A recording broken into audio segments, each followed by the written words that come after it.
This is Kamen America. I'm going to be doing an overview of the first 9 volumes. There is a lot of material associated with this. This omnibus covers the first 4 volumes, or collects the first 4 volumes, and we've got 9 volumes in total, along with a good amount of side content. I am going to be covering or doing an overview of all of that. But before we get into all of the books that I have here, because I've got another stack here, I've got another stack here. I'm going to be bringing these up to make relevant references during the course of this overview. But first, let's get into what this what the series is even about. So, Kamen America revolves around the titular character in Charlotte Sasha Vanders, or Carly, and she becomes Kamen America when she gets struck by a meteor and gets the powers of bioelectricity and flight. So she doesn't completely abandon her previous life of being a fashionista, but forming the Common Core takes precedence over her life. And over the course of that first volume, she forms the Common Core with these 3 other characters. So these 4 characters make the main cast of characters, and there's a slew of supporting characters. There's a bunch of villains through the course of the series. You've got Misha Lovkova, who's Common Comet. She gets fire powers in a similar way to Carly, and she's a Russian working for a private military company, and she also likes to design fashion, so that's how they become friends. You've got Kaneko Kimiko. She's the heiress to a massive Japanese corporate conglomerate. One of their main products is cup noodle ramen, so she becomes Kamen Ramen. And then the last character, and she's got water power. So these 3 characters all have like elemental powers by getting struck by meteorites with these alien particles, chimeratons. That's what gives them their powers. And then this character, Sylvia Prestige, she's a rich young woman, and she's the childhood rival of Carly. And she gets this victory armor. It changes throughout the series, but she's a massive gamer, and because of that, she's able to control this armor that has it's made from these same chimeratons that gives them their powers, and that suit is the victory armor. So she is Common Victory, and these 4 form the main cast of characters. That is the Common Core. That is what is central to the story, and then everything else revolves around that. And these are the 4 characters that have the most amount of development. So the very interesting thing with this series is that it's primarily done by 2 people. So you've got Tim Lim and doing all of the art for the book, and Mark Pellegrini doing Mark Pellegrini is the writer for the book, all the books, and Tim Lim is the artist. So, colors, inks, letters, he does it all. And it's I would say there's a good amount of consistency throughout the book. So this is from the first volume here. And these books typically start off with a quote, a little splash art, and then you've got gets right into the story. It usually starts with a flash from the past, and then it goes into something from the modern or the current timeline. So this is the way the art looks at the very beginning. And then I would say there's a definite improvement throughout the series. Not to say that the first series is bad, or the first books are bad in terms of art. It's just that Tim Lim got more comfortable with the style as things go on. But what this really is a very nice, I got this post marked here, is that there's a very nice synthesis between the style of manga and American comics, and I think it's best exemplified here, especially in this panel. You see the chibi style mixed with the more, I would say, anatomically accurate American comic book superhero style that's still stylized. It's absolutely fantastic art. There is a lot of lettering because there's always a lot of dialogue going on. There is a lot of characters going on in these, there's a lot of character development, which means there's a lot of character dialogue going on in these books. So reading it can be a little bit cluttered.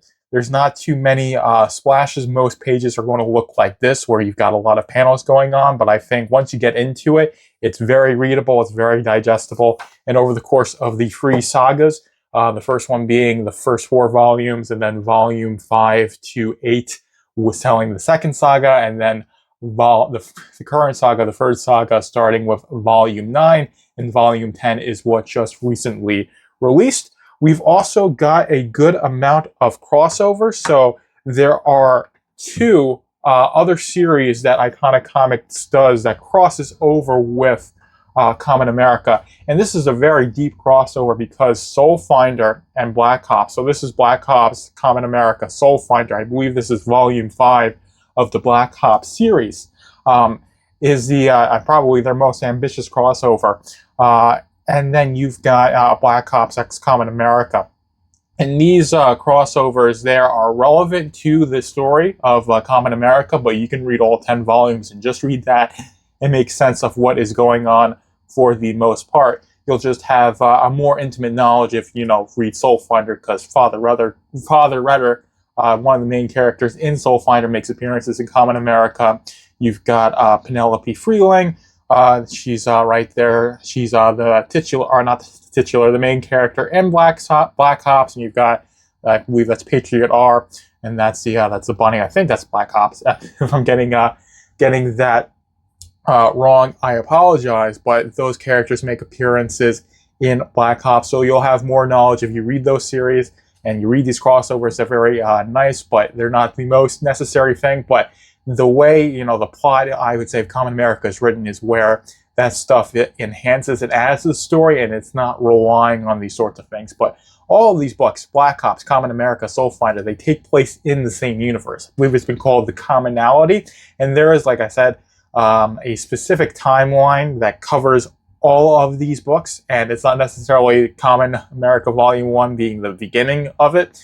Not necessarily, I think it starts with Soul Finder, but you can read, like I said, you can start with Volume 1 of Kamen America, read up to Volume 10, and you're going to make sense of the story. It's a very, very nice story, and it's told so far over the course of 3 sagas, and I think there's a very clear delineation between when one saga ends and the next one begins. And as the story develops, the stakes get higher, things feel more serious, and it becomes less lighthearted of a superhero, less lighthearted superhero story, and definitely a much more heavier, deeper narrative.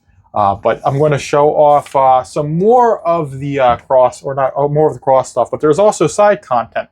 So there are 3 web series. So the first web series is collected in this book here. This is the Kamen America webtoon series. That's what really started it all in terms of their side content. And then that led into Kamen America, or Kamen Academy, which was a webcomic that was basically and existed in the universe. There's actually mentions of Kamen Academy in some of the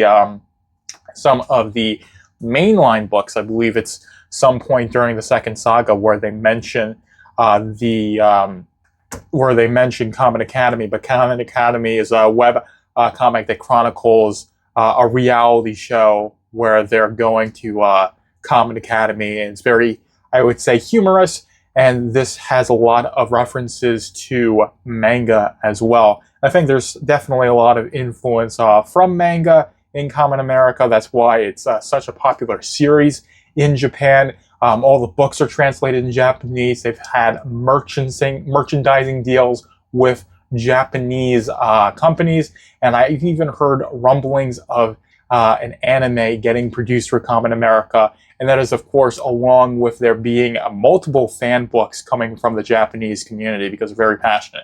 I think there's even a manga in the works, like an actual black and white tankobon. So there's definitely a lot of fan enthusiasm from our Japanese friends, and I'll absolutely love to see that. And it definitely is, I would say, warranted. It's a very nice synthesis between American superhero comics and shonen manga.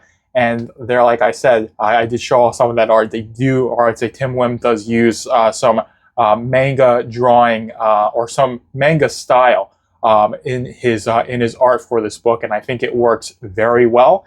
But if you don't like manga at all, or at any aspect of the style in terms of line work, it's not going to be for you. But if the only reason you don't like manga is because it's black and white, then I definitely would give Kamen America a try, because everything they do is in color.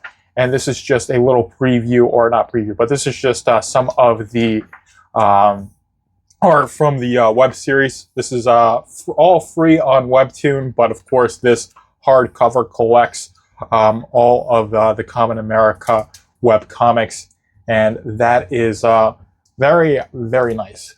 You've got, let's see, these high quality hardcovers. So these are the this is volume 7, volume 5, volume 9, and then you've got volume 8 right here. So all of the books that I have are hardcovers, and I believe they really only sell hardcovers. And during the campaigns, they are an absolute steal. It's like $20 with shipping to get one of these hardcovers, and these aren't like floppy size books. These are, the 50 to 90 page range. Excuse me. So there's a lot of story for each book. Very high quality in terms of the quality of the hardcover, of course. The paper is really good. Ink feels absolutely nice, and like I've said before, these books are structured well, usually having a little beginning usually having a little flashback, and then getting into the main plot.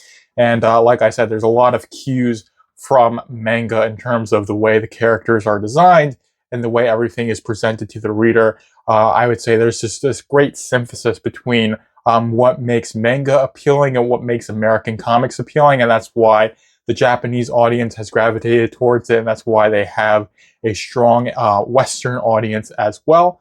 So I definitely have a wholehearted affection for Kamen America, and it's definitely a series that, if you like superhero comics, it's something that you should definitely consider reading.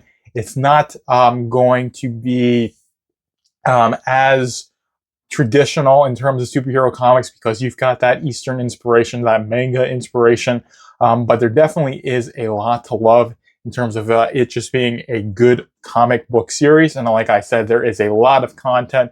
You're going to go for the Webtoon series, which are free, and then of course you've got the fact that this does cross over with Soul Finder and Black Ops, and those are their own series as well. So there's a whole universe with 2 other series for you to get into, and I believe Black Ops has 6 volumes associated with it, and Soul Finder has released its 4.5 book. So you've got 4 volumes, and then you've got a shorter half story as well. So there is a lot of content associated with Kamen America, and having consumed most of it, I can say it's very high quality. It's consistently really good, and that comes from both the writing and the art. I think the art is absolutely fantastic. It only gets better from the beginning of the series to the current end, because Timothy Lim definitely had a pretty clear style and only refined it, especially in terms of the coloring and the character design. In terms of like rendering with the line art, it gets a lot more detailed and it looks a lot better. And when you compare the first volume to volume 9, or even, I would say probably around volume 6 or 7 is when it gets really, really good. All these covers are absolutely fantastic as well. Everything looks absolutely fantastic. And with Soul Finder has a lot of religious overtones. It's very much focused on religion, considering the main character is a priest. And the fact that Carly is a regular small town Midwestern girl. She definitely is Christian, and that has an influence, but it's not didactic, it's not moralizing, but those themes certainly are there. So there are some very heavy Christian themes, and I think that's a pretty consistent undertone in the story of Kamen America, but definitely more so Soul Finder. That's very heavy on the religious themes, and it's only, like I said, it's more of a minor thing, but it definitely is there, and there are some moments that are very much important in the religious context, because one of the side characters, is a priest as well. That's Father Blatty. That's her, priest in her town of Oscar, Indiana. But all of that to say, I guess if I'm being a little bit long-winded, is that Kamen America is an absolutely fantastic series. Definitely think you guys should check it out and read it. And I'll definitely be giving a review of the 10th volume on its own, and that's where I'll talk about spoilers and get into where the story is right now. I just want to do this overview of saying that there's a lot associated with Kamen America. It is all good. And of course, I gave that little synopsis of the beginning with it's focusing around the common core, and that being Common Comets, Carly Vanders, Kamen America, that's Carly Vanders, Common Comet, that's Misha Levkova, that's Common Victory, Sylvia Prestige, and Common Ramen, with that being Kaneko Kimiko. And I definitely think her character is part of the reason why the Japanese love Kamen America so much, because she brings the cast of characters to Japan quite often because of her heritage there. But all that to say, I am out. Hopefully you guys enjoyed this overview.